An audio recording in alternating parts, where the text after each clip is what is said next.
Embarrassed, very, very embarrassed. When he's in his tantrums, you've got people looking at him as if to say, can you control that child? But he's very, very difficult to control.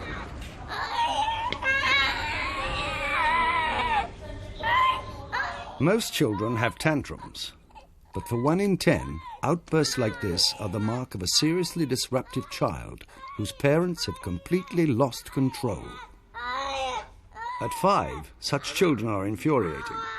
At 15, they may well be making headlines as juvenile delinquents.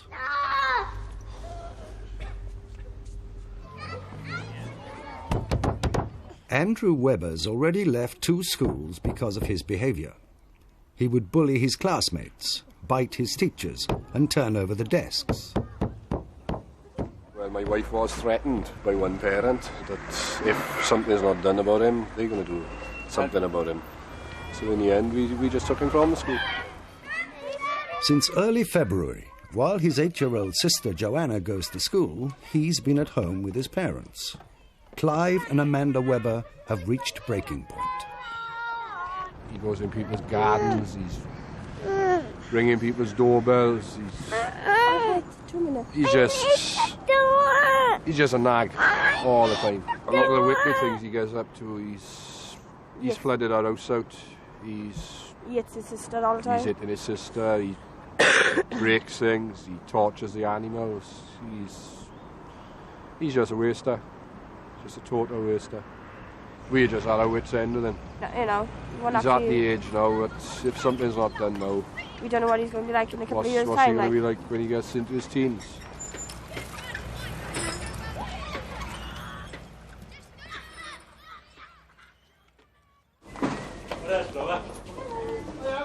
In his hometown in South Wales, Andrew is already notorious. Where's he going? He's going to pass the Andrew. Andrew, oh my God, and I thought Andrew was bad. Come on, you can give me lambs. His behaviour's been getting steadily worse over the past 18 months, and the whole family is suffering. We don't have a social life at all. We don't go out. Nobody that will look after Andrew because of the way he is. All our friends, the friends we've got, know what he's like. And they say we can't control him. We just can't control him. Clive and Amanda are now so desperate that tomorrow the whole family is going to begin a revolutionary treatment. A crash course in parenting that teaches basic skills any family can use. It's called the Parent-Child Game. And for the Webbers, it's a game that could transform their lives. We can actually get Andrew to calm down and everything. Through this therapy. We just hope that it works, and well, we hope it helps other people as well in the same situation as us. It'd be brilliant.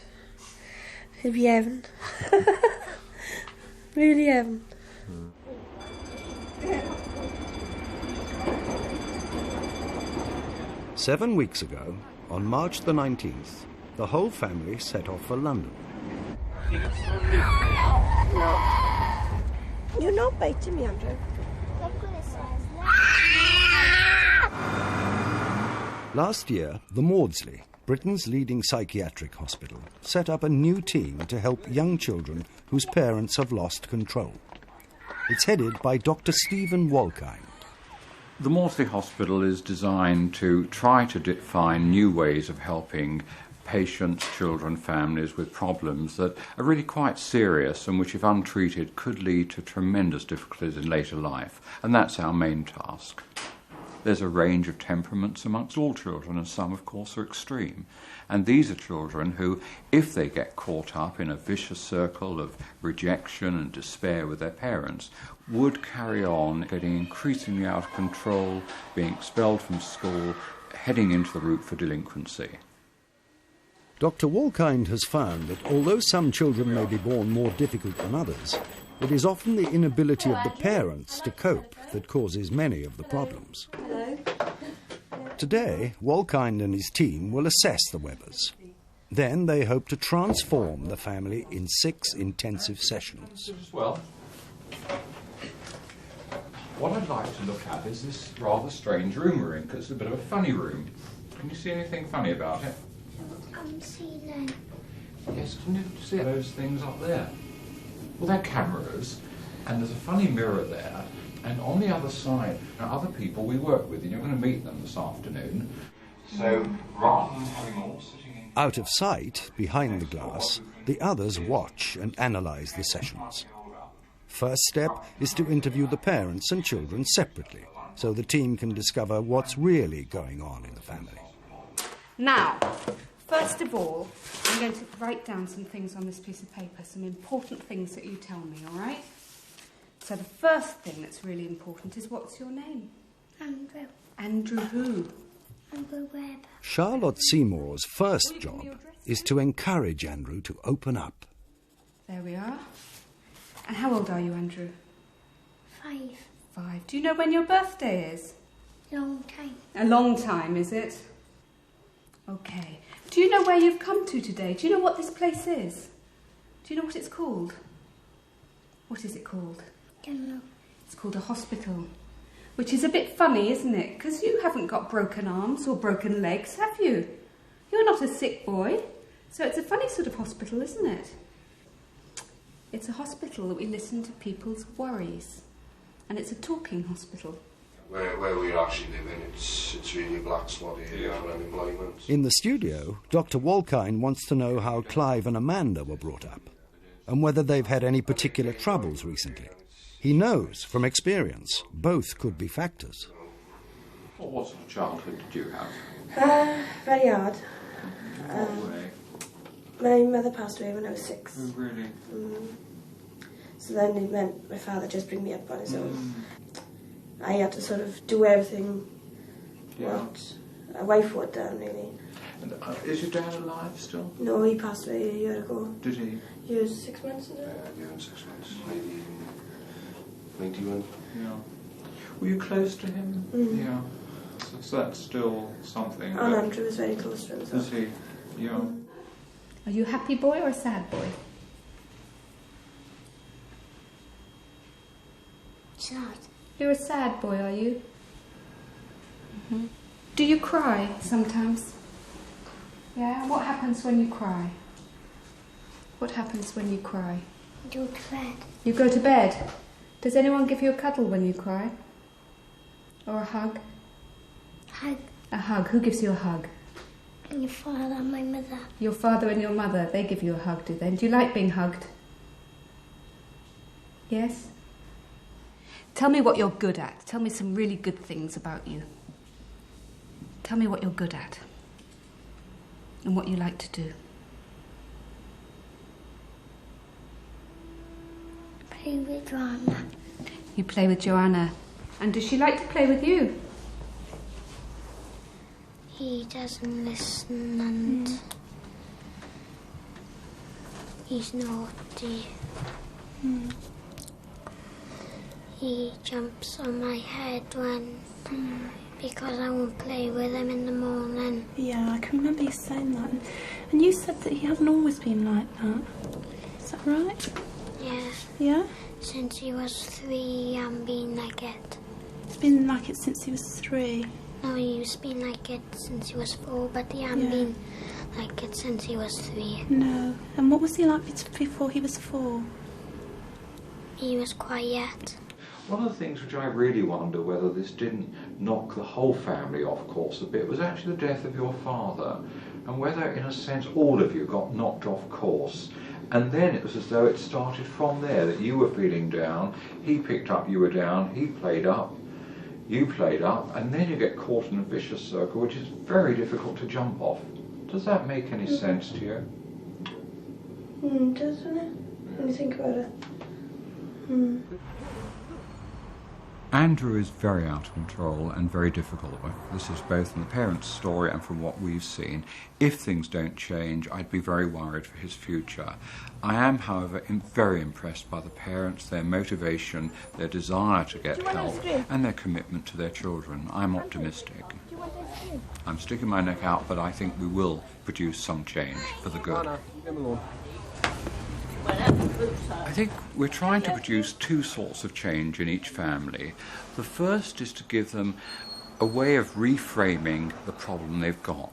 For example, it might be that they realise that there's grief in the family because of a bereavement which they've never faced up to. It might be that they have to come to terms with the fact that as children themselves they weren't given good models of parenting. So that's one half. The second half is to basically teach them a set of skills which will make them more effective parents, put them more effectively in control and in charge of their children. The initial assessments showed that Andrew is physically and mentally normal.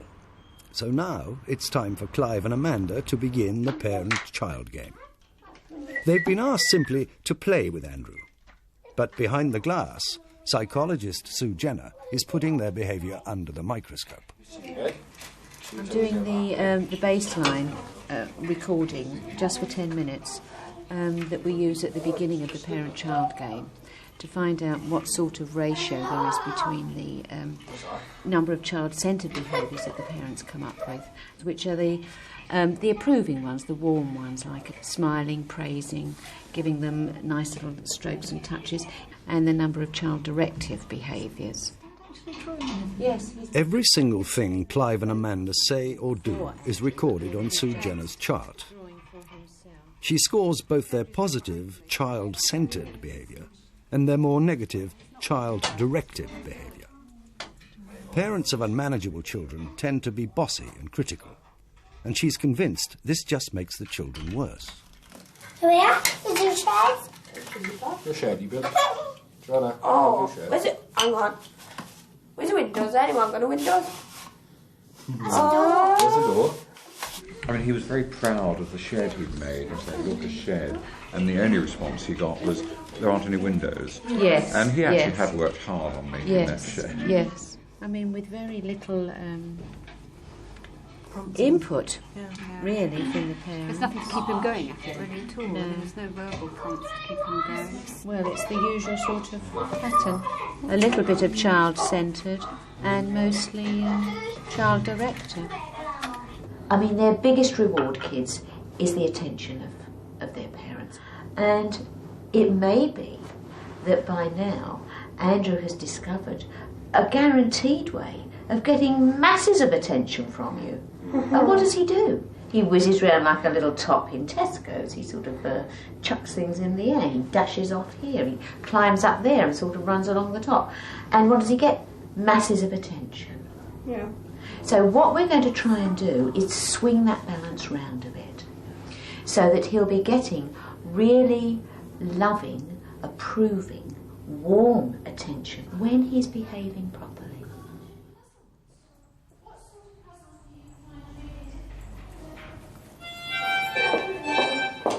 There's a good boy. That's really lovely. Now, Sue Jenner is going to teach Amanda to use more positive attention by broadcasting secret instructions to her from behind the mirror. Look, Andrew, Mummy's going to wear this in her ear. See this little thing? It's like a little hearing aid. Do you want to have a go with it? Do you want to hear it? It just makes a little noise. It goes... Can you hear it? Yeah. Right, Mummy's going to have that in her ear because I'm not going to be in here. I'm going to go into that room the other side of that special mirror. And while you're playing with Mummy, I'm just going to be talking to her a little bit. Mummy's a baby. Can you hear me, Amanda? Yeah. You can, okay. The thing is, I'll just be talking to you and you'll be listening, but you won't be saying anything back to me. Otherwise it gets a bit confusing for Andrew. Can we do a few? Okay, so let's start off. I want you to describe what he's doing. Oh, look. We're playing with the stickle bricks in the garage. Well done, that's lovely. Let's see if by giving him lots of positive attention you can keep him concentrating. So now you can In the parent-child game, when I'm on the microphone talking to the parents, one of the most important child-centred behaviours that we try to encourage parents to use are the ones that are called attends. They're the descriptions of what the child's doing or how they're feeling. It's strange, but they're the sort of behaviours that we do quite automatically when children are really tiny, when they're babies. But somehow we stop doing them when children start to talk. Just stay with the descriptions. So you could say to him now, I can see you're twiddling those little knobs. You treated him as a clown, Andrew? Well done, that's lovely. You're doing very well with him as well.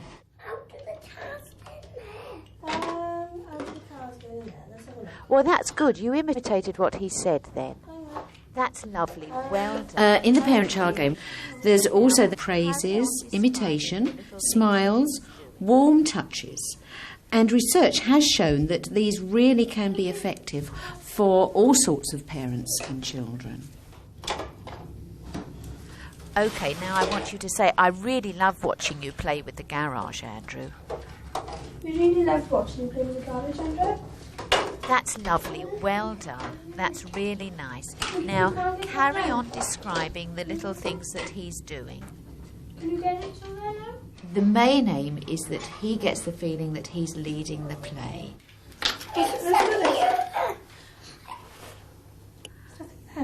Nothing there, is there? John? Somebody stopped. Nothing there? I think you will have to tell him, admit, Amanda, that I am talking on it. I want to have a little look.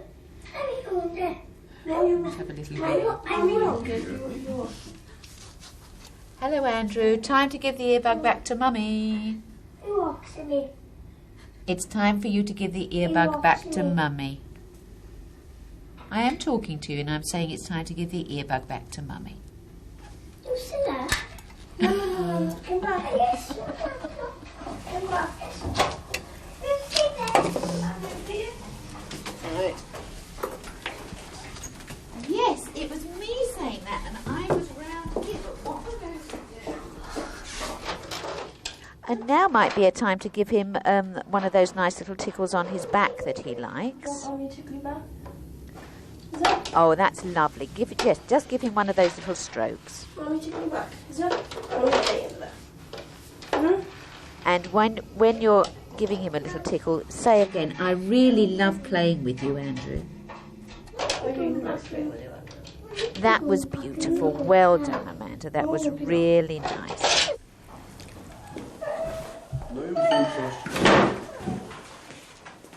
Each day while they have lunch, the family are observed by members of the team who check they're putting into practice the things they've learnt.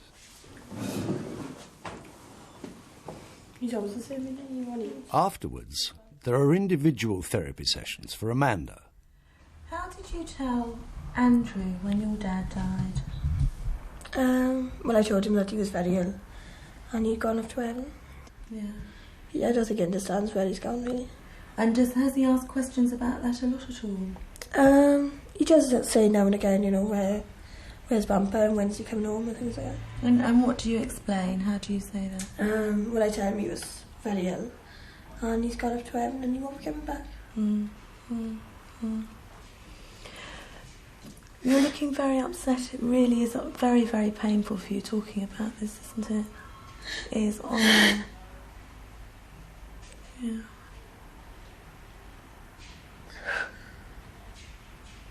It's hard. You've had such a lot of loss, haven't you, with Mum gone when you were so little. It must have been very hard for you to tell Andrew. It must have brought all sorts of memories back for you. But one of the good things is that you cope really well. And you haven't really had anyone who's actually really been there as a mum to you, and yet you've managed to be a very good mum. And Andrew, you know, has his moments, but also there are lots of bits of Andrew that are lovely. What sense do you think Andrew made at the time of seeing you so upset? You must have been a very different mum to the one that you were before. Oh, he knew there was something wrong, but you know, I don't think he knew what. You know, I just couldn't get it. So to understand that he won't come back, and I still can't. No. I didn't expect to talk about my father the way I did so much. But, I don't know, it's just great. You know, I feel, you know, my stomach's not so bad and, you know, it's just hyped up and everything. It's just really great. You know, I feel much better in myself and hopefully we can carry on to help Andrew, really. Clive spends every day with Andrew because he's currently unemployed, so he too is learning the parent-child game. Incredibly musical and can do Twinkle Twinkle Little Star. It's really important that Andrew feels he's the apple of his parents' eye when they're doing the parent-child game. But of course it's not just a question of encouraging the child-centred behaviours. There's also the need to avoid doing too many child-directed ones. That's the questioning, criticism, commands, teaching, that kind of thing. What do you want me to do, Andrew? What do you want me to do now? Play. Play? Play with what? Yes. Play with this, is that? I don't know that I'm ever going to get them to stop saying is it and it all sounds I don't think you should. He really does have quite a little talent, doesn't he? You must feel very pleased with him. You look very pleased with him, which is nice. Is that Silent Night? Are you playing Silent Night then? Well, that sounds a bit like a question. What I'd like you to say to him is, I think you're playing Silent Night. You're so clever. I think you're playing Silent Night, but clever boy, you know. Oh, that's beautiful. Well done. Wonderful. Now, you see, that's a statement. I think that makes all the difference to him. He can really feel all the approval and a nice little stroke and everything. Oh, a smashing cuddle. That's beautiful to see. That's really lovely. So he's really appreciating the fact that you're being so positive about him and what he's doing. See, what happens if we comment positively on what children are doing, the chance is that they're going to carry on enjoying it. Dad, please go to the toilet. You need to go to the toilet? Did I hear that he wants to go to the toilet? Well, does he ask to go to the toilet when he's fed up with something? All right. OK, so I want you to go and make sure he doesn't leave the room. Andrew, come here, please. No. And if he leaves, I want you to get him and bring him back in fast. Andrew.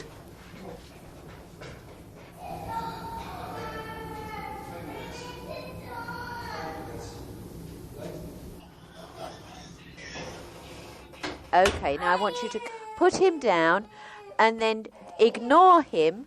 Don't let him leave, but ignore him. Of course, what parents are really interested in is knowing what to do about the naughty behaviour. So, as well as giving attention for good behaviour, we help parents to learn how important it is to take away their attention for any bad behaviour. Really, I want you not to look at him. I just want you to be, as it were, oblivious to what he's doing. I think you can move him down off the chair, though. Just move him off the chair and move the chair away. You're doing very well. You're not getting cross. You're staying calm and silent. That's fine. We cannot now let him succeed with the lights or the door. If he does, although he may seem to have succeeded, it's not a happy experience for him. He needs to know that when you say no, you mean no. Oh, that looks as though he's hurting you.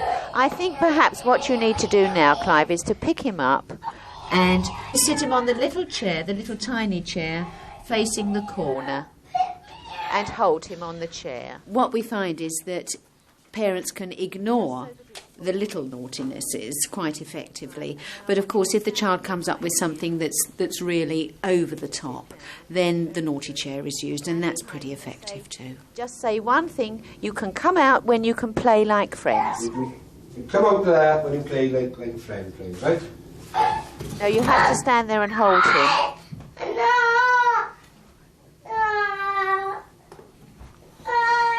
Jolly good. Just keep him on the chair. When you play properly, you come out there. No, that's not it. Just keep quiet for a little while. Make sure he's on the chair. Wait a minute. I think he's saying that he will be friends. Right, so say now we've got to play like friends. Come on, now we got to play like friends. Come on.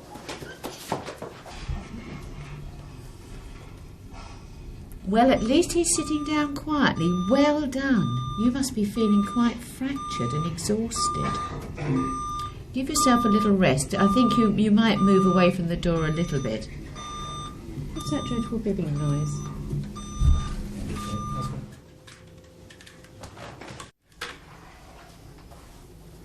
Oh, that's lovely. Now I want you to say that's a beautiful cuddle. Nice cuddles. Oh, yes.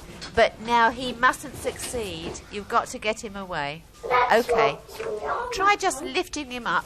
Oh, right. OK, come and play with him now. Try and say, oh, you've got the stickle bricks. That's great. And Clive, I am so full of admiration for you. You did absolutely brilliantly there. We are all very, very impressed. That's daunting. Really daunting. But, well, I found 10 minutes. I was just worn out with Andrew within 10 minutes because of the way he was again. But actually with the microphone or the earpiece, and they were actually saying over there what to do and things like that, I thought, well, actually listening to somebody sort of giving me, like, not an order, but advising me on how to cope with him. And it's clever, really, when you think about it. I was sort of looking at the corner of my eye and I could see something was working, because he was gradually starting to slow down. He was starting to think, well, I'm not going to get my own way by that. And eventually he'd give in. I believe that it's tough at the moment, and it will be tough for a little while, because it isn't just that Clive and Amanda are learning to do things differently. Andrew is being brought face to face with the consequences of some of his actions, and he's not really going to want to know about it. But at the same time, he's really enjoying the positive bits. We're going to get there, but it's going to be hard work.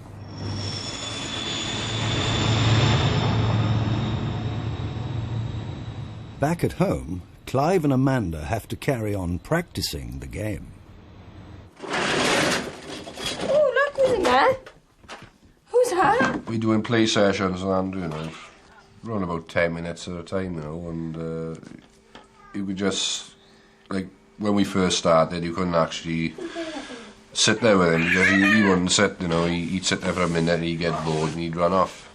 I can't say he's completely changed 100%, but he still has a little bit of nagging here and there, but, you know, he has settled down on what he used to be a couple of weeks ago. Can we play 2 minutes?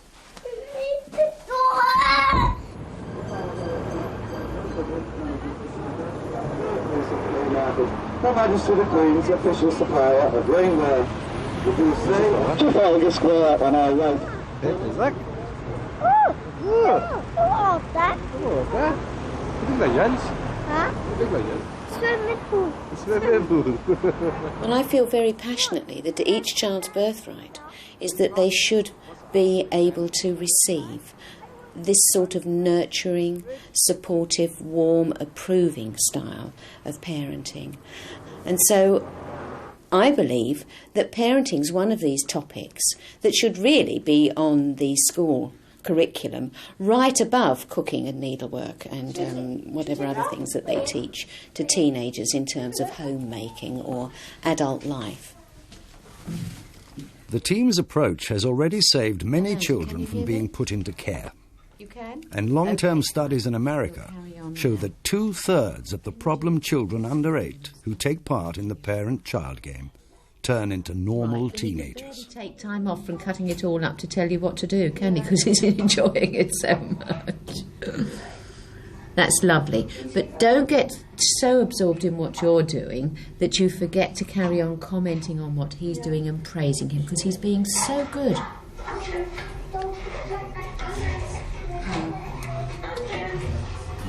Excuse me, he's just disappeared. I don't know what that was about.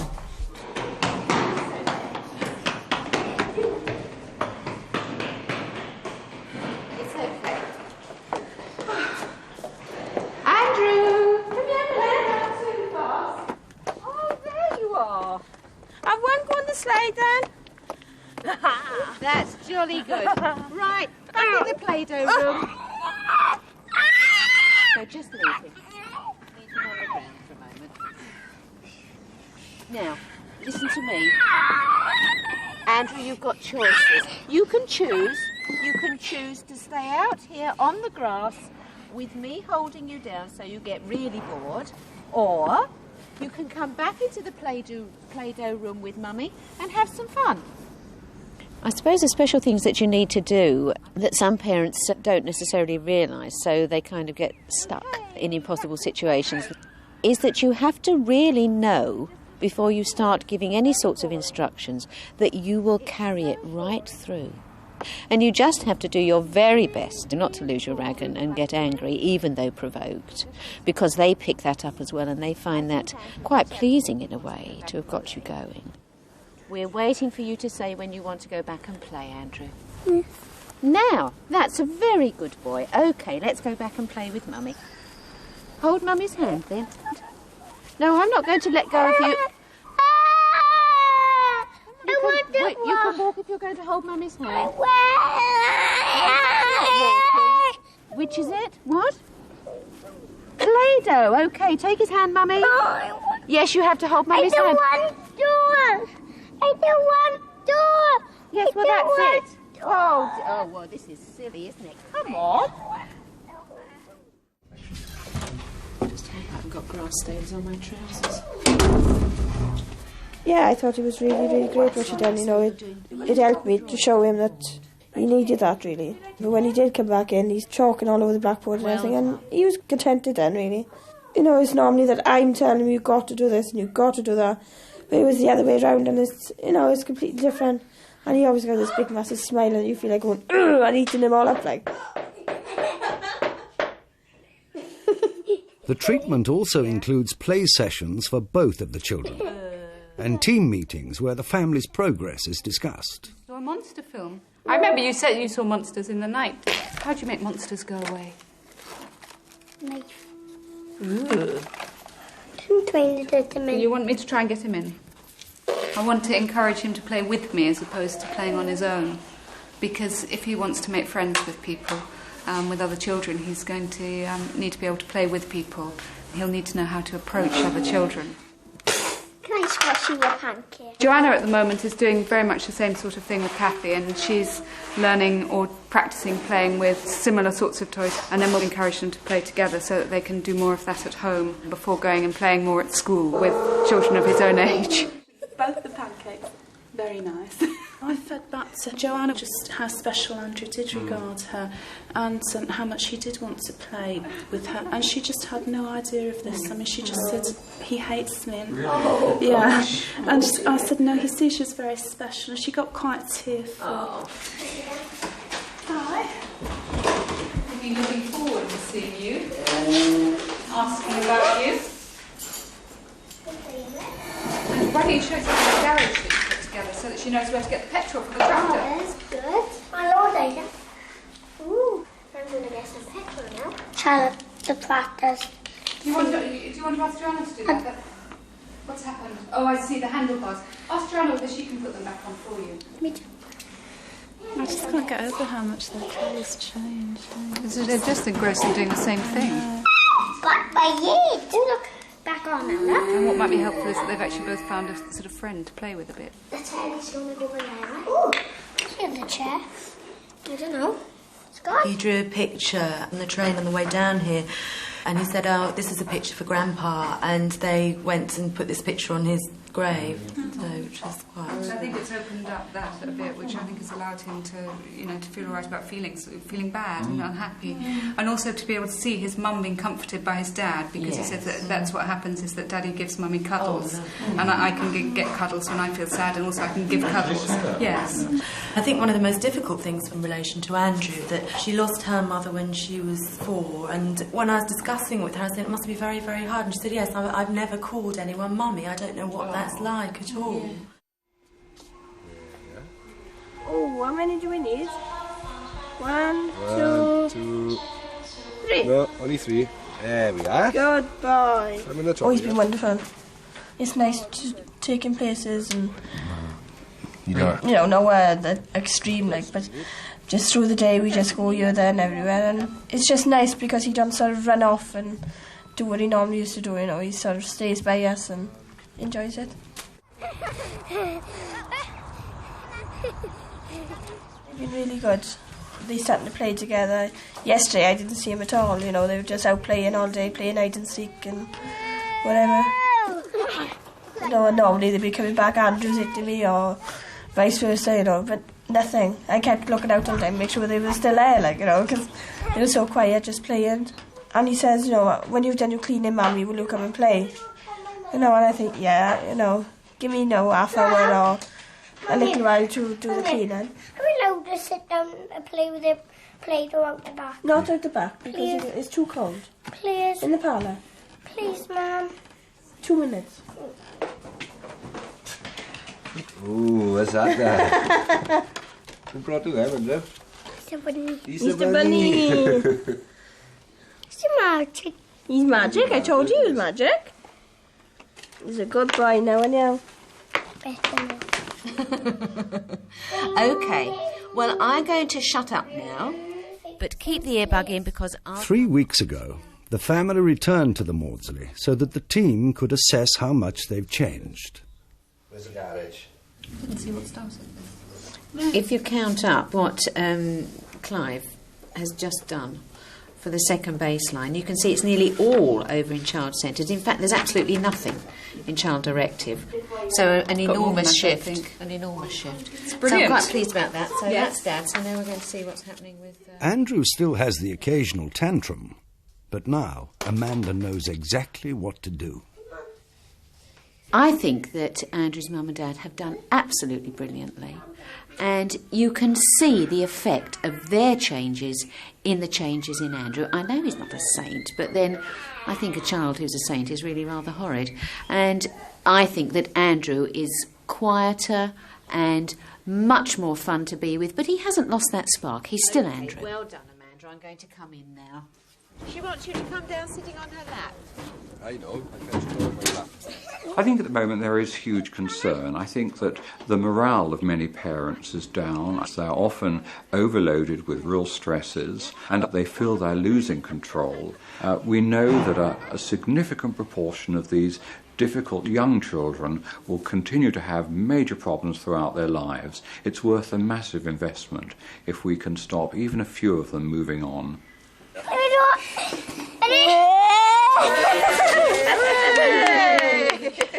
So glad about the job business. That must have perked your spirits up quite a bit. So hopefully, things might have turned the corner and it's all going to be up as opposed to down. It's not a miracle. There's still a lot of work to be done, but I think it's when you take that big first step, then you're halfway there. And what is going to really decide how well it goes in the future is what's available locally. So Andrew's got to be helped to get back into school. We've got to make sure that someone can pick it up and to build on the work that we've done. This is just a starting point. Oh, it's so lovely to see them together, the two kids, isn't it? I know. Yeah, I think that's gorgeous.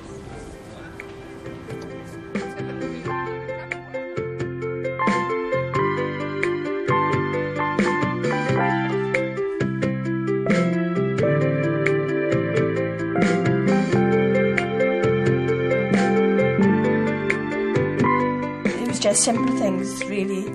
But we got so wound up with him being so naughty and everything. We just thought nothing would work. Well, it's incredible. It's just gobsmacking. We just can't get over it all. Our new year, I can say, is starting now. It didn't start in January. It's coming April.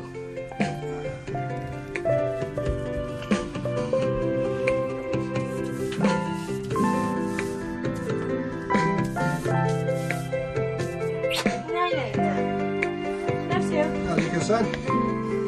Come on, Daddy, you go to the park and all that. Kiss. Yeah, good boy. Good night. We'll see you now, right? Nice one, then. Good night. Good night. Nice one.